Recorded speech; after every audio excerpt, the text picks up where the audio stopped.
The silence of the third-floor hallway was shattered by a deafening metallic crunch, followed immediately by a scream that echoed off the linoleum tiles. Sarah Miller, who had been erasing the timeline of the Cold War from her whiteboard, dropped the eraser. In the classroom, heads snapped up, eyes wide with teenage panic. But Sarah didn't freeze. The transition from Miss Miller, history teacher, to her former self was instantaneous. Her posture shifted, her breathing slowed, and her eyes scanned the perimeter as she exited the room. Outside, a cloud of gray dust billowed from the locker bay. Students were scrambling backward, capturing the chaos on their phones. In the center of the haze, a student named Leo lay groaning, his leg trapped under a heavy, detached bank of lockers that had seemingly been pulled straight out of the wall. Sarah moved through the crowd like water. "Back up, now," she commanded, her voice not loud, but carrying a frequency of authority that made the varsity football players step aside instantly. She knelt beside Leo. He was the school's tech genius, a quiet kid who kept his head down. "Leo, look at me," Sarah said, checking his pupils while simultaneously assessing the structural integrity of the metal pressing on his shin. It wasn't an accident. The bolts had been sheared off. "They found it," Leo whispered, his face pale with shock. He grabbed Sarah's wrist, his grip desperate. "Miss Miller, the drive. They know." "Who knows?" Sarah asked, her hand slipping into her pocket to grip her phone, ready to call 911, but her eyes scanning the crowd for a perpetrator. "The architects," Leo gasped, before passing out from the pain. Emergency sirens wailed in the distance. As the paramedics rushed in, Sarah stood up, her face returning to the mask of the mild-mannered teacher. But as she turned, she stepped on something amidst the debris. It was a pristine, gold-embossed student council pin. She looked up and locked eyes with Ethan Vance, the student body president and the school's golden boy, standing at the edge of the crowd. He looked concerned, perfectly poised, offering water to a crying freshman. Sarah pocketed the pin. This wasn't a school prank. This was a hit, and whoever did it had made a mistake. They had activated Sarah. The history teacher adjusted her glasses, the reflection hiding the cold, tactical calculation sharpening in her eyes. Class was dismissed, but the hunt had just begun. The next morning, Oak Ridge High felt more like a prison than a school. Metal detectors were turned up to maximum sensitivity, and the air was thick with rumors. Principal Halloway, a nervous man more concerned with the school's national ranking than student safety, paced the faculty lounge. Sarah sat in the corner, nursing black coffee, watching the room. "It was a structural failure," Halloway insisted to the staff, wiping sweat from his forehead. "Old bolts, that's all. We don't need a panic." Sarah knew better. She had returned to the scene of the crime before the janitors cleared it. The bolts hadn't rusted. They'd been dissolved with a precise application of industrial acid. Later, during her free period, Sarah found Ethan Vance waiting by her desk. He was the picture of academic perfection, pressed shirt, winning smile, holding a stack of permission slips. "Miss Miller, I'm organizing a get-well-soon card drive for Leo," Ethan said, his voice smooth. "I saw you with him yesterday. It was really brave how you handled that." "Just instinct, Ethan," Sarah lied, organizing her papers. "Did you see anyone near the lockers before they fell?" Ethan hesitated, looking torn. I shouldn't say. I don't want to get anyone in trouble without proof." "Leo could have been killed," Sarah pressed, leaning forward slightly. "This isn't about trouble, it's about safety." Ethan sighed, lowering his voice. "I saw Mr. Griggs, the new security head. He was arguing with Leo an hour before it happened. He was aggressive. He told Leo to hand it over or pay the price." Sarah nodded slowly. Griggs was an ex-cop kicked off the force for excessive force. A brute, but was he smart enough for acid? "Thank you, Ethan. Keep this between us." "Of course, Miss Miller. We all want a safe school." As Ethan left, Sarah watched him go. It was a plausible lead. Griggs had the access and the temper, but Sarah's instincts, honed in safe houses and interrogation rooms, twitched. She needed to see Leo's drive, he mentioned. She needed to get into the server room. If Griggs was the muscle, someone else was the brain. She waited for the bell, slipping a small encrypted USB stick from her hidden tactical vest beneath her cardigan. It was time to go fishing. The server room was located in the basement, past the boiler room where the humidity made the air heavy and metallic. Sarah bypassed the keypad lock with a multi-tool disguised as a laser pointer, slipping inside the cool, humming sanctuary of the school's network. She wasn't just a history teacher, she was a former intelligence analyst with a specialization in cyber warfare. She plugged her drive into the main terminal. Her fingers flew across the keyboard, bypassing the school's pathetic firewall in seconds. She was looking for Leo's user profile, specifically for a hidden partition. Leo was a coder. He wouldn't leave his leverage exposed. "Got you," she whispered. She found a hidden directory labeled architects-log. Inside were hundreds of files, photos of tests before they were administered, blackmail material on teachers having affairs, and financial ledgers showing thousands of dollars moving through cryptocurrency wallets. It was a massive, organized crime ring operating within the school walls. Suddenly, the screen flashed red. Unauthorized access detected. Sarah cursed. It wasn't the school's security, it was a trap layer installed by the architects. Someone was watching. "You're good, whoever you are." A voice boomed over the server room intercom. It was distorted, deep and digital. "Who is this?" Sarah asked, her voice calm, her hand drifting to the stun gun concealed in her waistband. "We run this school, Miss Miller. Not Holloway, not the board. Us," the voice taunted. "You should stick to the Industrial Revolution. It's safer." The lights in the server room cut out, plunging her into pitch blackness. The electronic lock on the door clicked, sealing her in. The cooling fan stopped, and the temperature began to rise immediately. Sarah didn't panic. She pulled a thermal imaging monocular from her bag, another relic of her past life. In the darkness, the heat signature of the server racks glowed orange. She moved to the ventilation shaft in the corner. As she unscrewed the grate, her phone buzzed. A text from an unknown number. "Ask Griggs about the money." She kicked the grate open and pulled herself into the dusty vent just as the heavy security door was manually forced open. Peering through the slats, she saw Officer Griggs enter with a flashlight, gun drawn. He wasn't there to arrest an intruder, he was there to silence a witness. Sarah emerged from the ventilation system in the girls' locker room, covered in dust but composed. She cleaned up quickly, washing the grease from her hands just as the bell for the lunch period rang. She had to move fast.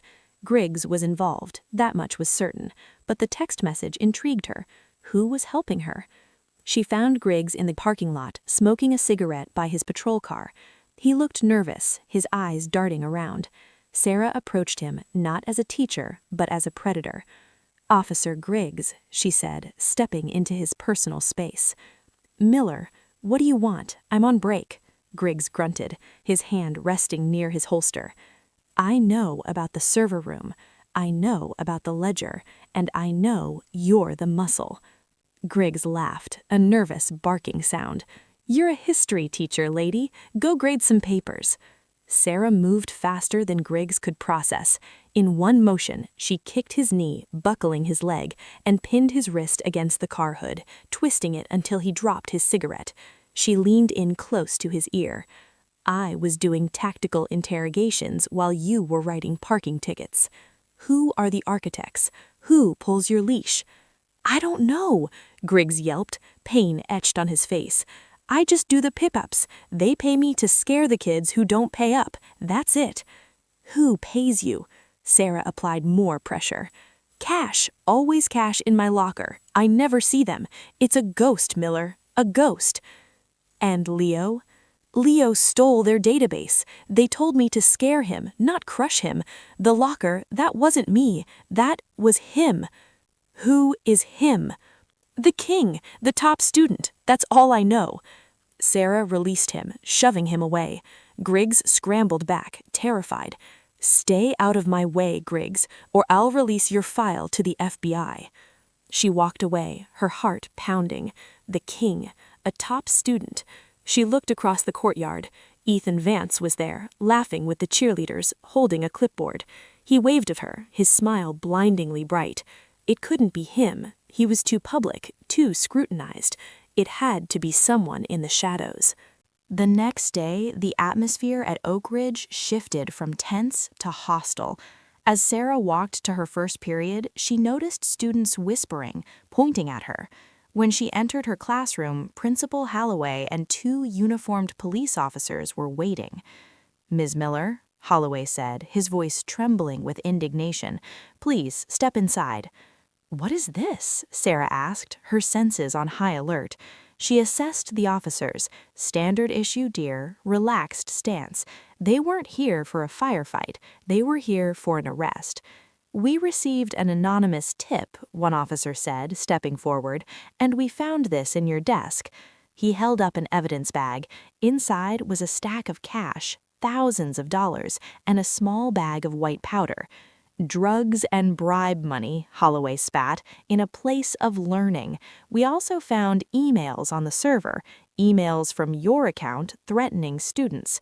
Sarah didn't flinch. It was a classic frame job, clumsy but effective for a school administration desperate to pin the blame on anyone but a student. "I didn't put that there, you know that." "Save it for the station," the officer said, reaching for his cuffs. "Wait," a voice called out. Ethan Vance stood in the doorway, breathless.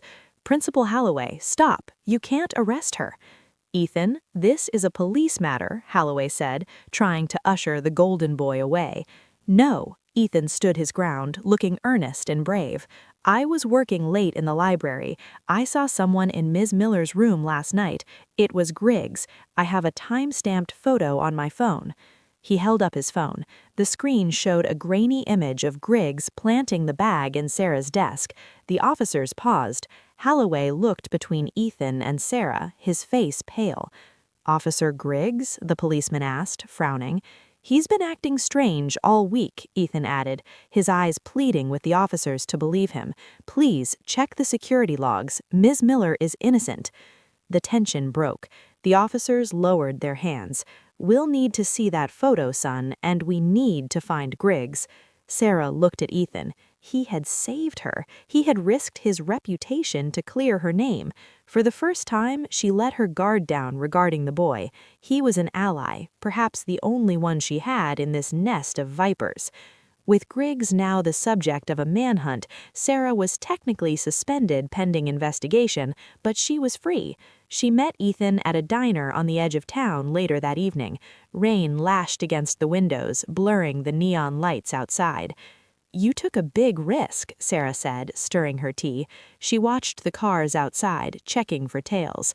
"I hate bullies," Ethan said, shrugging. He looked younger in a hoodie, less like a politician. "And I know you're the only one actually trying to help Leo. The administration just wants to bury it." "What do you know about the architects?" Sarah asked directly. Ethan leaned in.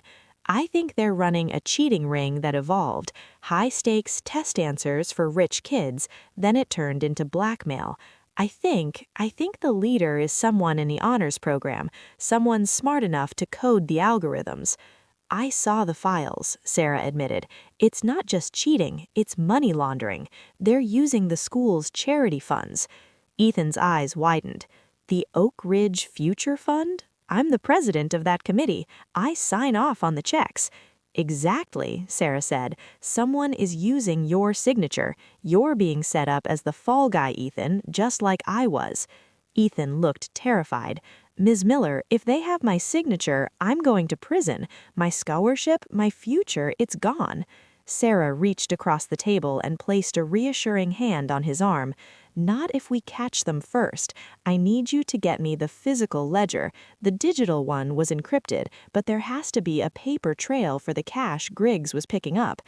"I think I know where it is," Ethan said, his voice trembling. "The old clock tower. The student council uses the storage room there. There's a safe behind the trophy case. I can get us in tonight." "Not us," Sarah said, standing up. "You stay safe." "No." Ethan stood his ground, his jaw set. "It's my name on those checks. I'm coming with you." Sarah studied him. He was determined. "Stay behind me. Do exactly what I say." The clock tower of Oak Ridge High was a relic of the 1920s, a dusty, towering structure that loomed over the modern campus. The wind howled through the slats of the belfry as Sarah and Ethan climbed the spiral wooden stairs. The air smelled of pigeon droppings and old varnish. "Watch your step," Sarah whispered, her flashlight cutting through the gloom. She moved with practiced silence, her boots making no sound on the creaking wood. Ethan followed, breathing heavy, clutching his phone for light. They reached the storage room at the top. It was filled with old banners and broken desks. In the corner stood a massive glass trophy case filled with tarnished silver cups. "Behind there," Ethan pointed. Sarah holstered her flashlight and gripped the edge of the heavy case. With a grunt of effort, she slid it aside, revealing a wall safe embedded in the brick. "I don't know the combo," Ethan whispered. "I don't need it," Sarah said. She pulled a stethoscope from her tactical bag, she really had come prepared for war, and pressed it against the steel door. She spun the dial. Click, whir, click. The safe popped open. Inside there was a single black notebook. Sarah grabbed it and flipped it open. It was all there. Names, dates, amounts, and at the bottom of every page, a signature. But it wasn't Ethan's signature. It was a stamp, a symbol. The architect. Suddenly, the heavy wooden door to the room slammed shut. The lock engaged with a loud thud. "Trapped," Sarah hissed, spinning around. She rushed to the door and kicked it. Solid oak, reinforced. "Miss Miller," Ethan's voice was shaky. "Don't worry, I'll get us out," Sarah said, scanning the room for a secondary exit. She moved to the window. It was a 50-foot drop to the concrete. "No. Miss Miller, look at the book." Sarah looked down at the ledger again. She flipped to the last page. There was a fresh entry dated for tonight. "Disposal of asset, S. Miller." They knew we were coming, Sarah realized, a cold chill running down her spine. She looked at Ethan. He was backing away into the shadows of the room. "Ethan, stay close to me," she commanded, drawing her stun gun. "We're not alone." From the shadows of the rafters, 3 figures dropped down. They were dressed in black tactical gear, faces covered. These weren't students. These were professionals. The storage room exploded into violence. The 3 assailants rushed Sarah, ignoring Ethan. Sarah didn't hesitate. She threw the ledger to Ethan. "Hide," she screamed, intercepting the first attacker. She ducked under a swinging baton, driving her palm into the attacker's chin, sending him stumbling back. The second one lunged with a knife. Sarah parried the strike with her forearm guard, twisted his wrist, and swept his legs. He hit the floor hard. This was no longer a high school drama. This was the world she had left behind. The third attacker was larger, grappling her from behind. Sarah stomped on his instep, threw her head back into his nose, and broke his hold. She utilized the environment, grabbing an old debate trophy and swinging it into the attacker's temple. He went down. Panting, Sarah stood over the unconscious men. She checked their gear. No badges. Private military contractors. Mercenaries. "Ethan," she called out, wiping blood from her lip. Ethan emerged from behind a stack of chairs, clutching the ledger. He looked pale, staring at the bodies. You just—" "I told you," Sarah said, her voice hard. "I have a past." She went to the door and shot the lock mechanism with her stun gun, frying the electronic keypad. She kicked the door open. "We have to go, now. We take this book to the FBI." Sarah and Ethan ran down the stairs, exiting the tower into the rainy night. They made it to Sarah's car, an unassuming sedan. As they buckled in, Sarah looked at the ledger one last time. "Wait," she murmured, squinting at the handwriting under the dome light. "This handwriting, the numbers, the 7s are crossed." "So?" Ethan asked, buckling his seatbelt. "Leo crosses his 7s, and he's the only one with the technical skill to encrypt the files." "Leo?" Ethan asked, shocked. "But he was the victim. Or the perfect cover. If Leo is the architect, he staged his own accident to get the heat off him, and he framed Griggs. It made sense. Leo was the genius. Leo was the outcast who hated the popular kids. "We have to go to the hospital," Sarah said, peeling out of the parking lot. "We have to confront him." Ethan nodded, staring out the window. "Let's finish this." The hospital was quiet at 2 a.m. Sarah flashed a fake federal badge she kept in her wallet to bypass the night nurse. They hurried to room 304. The bed was empty. The IV lines were cut. "He's gone," Sarah said, touching the sheets. "Cold." On the bedside table, there was a laptop. It was open. Sarah woke the screen. It displayed a live video feed. It was a feed of the school's auditorium. "Why the auditorium?" Ethan asked.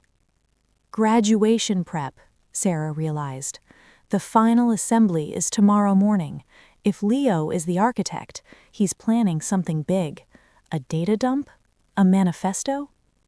"We have to stop him," Ethan said, his voice firm. "Miss Miller, you have the tactical skills.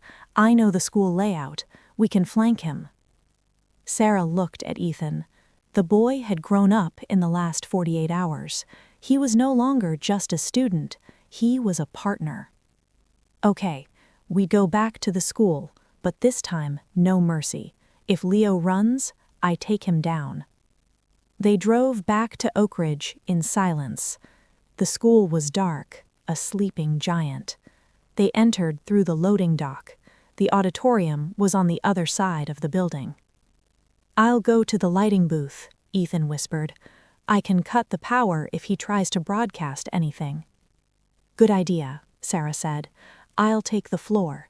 Keep your phone on. Signal me if you see him." Ethan nodded and disappeared up the back stairs. Sarah moved silently down the aisle, her stun gun drawn. The stage was set with a podium and the school seal. It was empty. Sarah scanned the room. Something felt wrong. It was too quiet. She reached the stage and looked at the podium. There was a microphone set up. And then the projector screen behind the stage flickered to life. It wasn't Leo's face on the screen. It was a live video feed of Sarah standing on the stage. "Smile, Miss Miller," the voice echoed through the auditorium speakers. Sarah spun around. The spotlight hit her, blinding her. She shielded her eyes. "Leo, give it up. It's over." "Leo isn't here, Sarah," the voice said. It was calm, cultured, familiar. Sarah froze. The voice wasn't distorted anymore. She knew that cadence. She knew that polite, charming tone. She looked up at the lighting booth. The glass window was illuminated. Standing there, looking down at her with a microphone in his hand, was Ethan Vance. "You?" Sarah whispered, though the realization hit her with the force of a bullet. "I told you I hated bullies, but I never said I wasn't one." You helped me," Sarah stammered, her mind racing, replaying every interaction. "The locker, the pin." "I planted the pin to make you look at Griggs. Griggs was stealing from the pot. He had to go. Leo was getting greedy, asking for a bigger cut. He needed a lesson.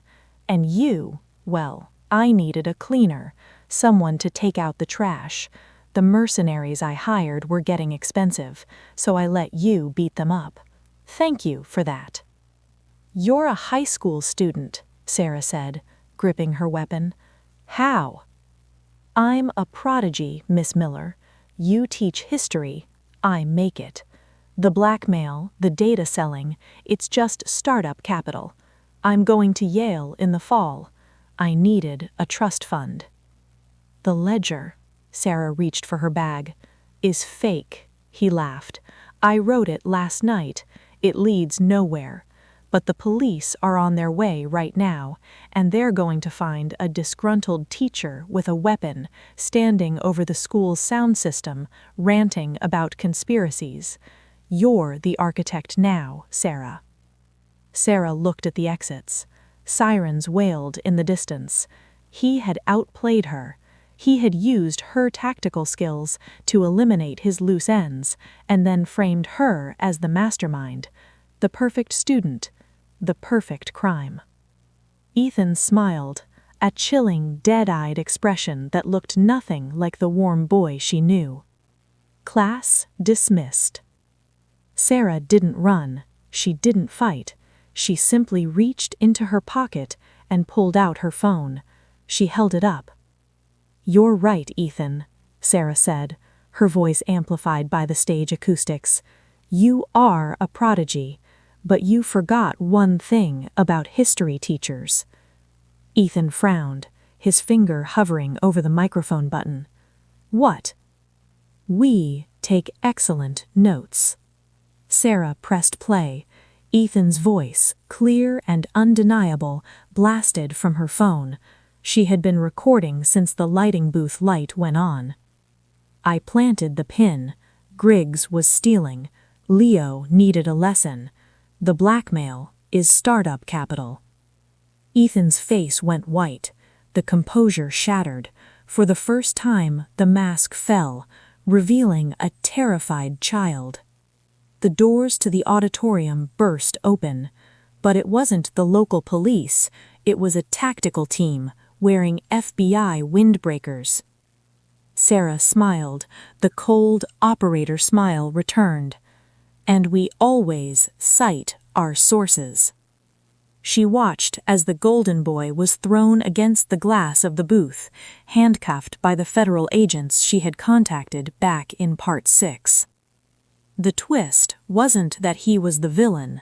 The twist was thinking he was the only one playing the game.